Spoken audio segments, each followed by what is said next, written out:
Hi. So today's topic is wiring conversion system, especially 1771 IO to CONTROLLOGIX 1756 IO, which is useful for Rockwell automation, Rockwell especially. So some easy steps I will explain. Um First, you will see 177 when all hardware old component drawing. This one is.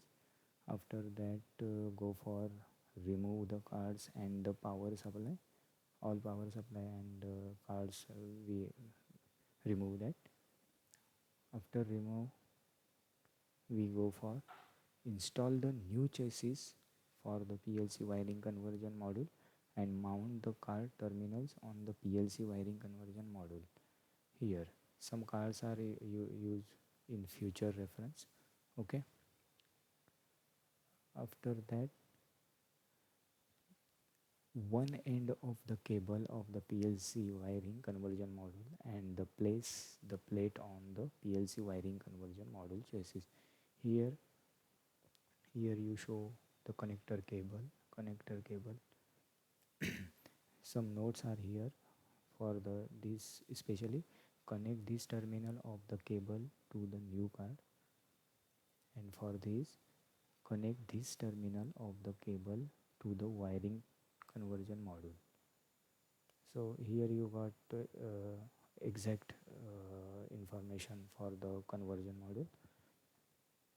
After that, go for the place the new chassis on the plate and connect the other end of the cable to the new cards in the chassis. So this is the new hardware, new 1756,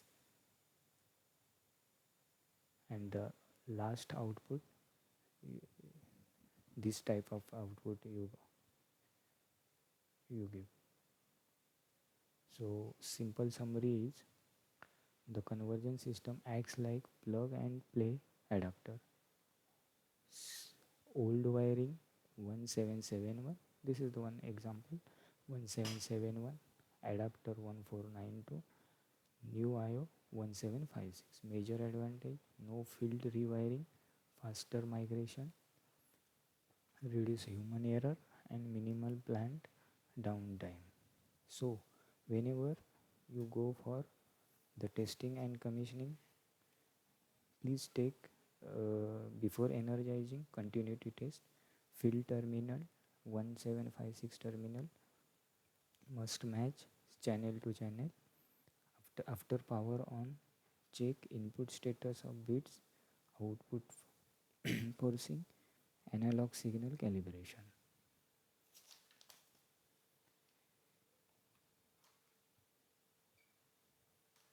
Thank you.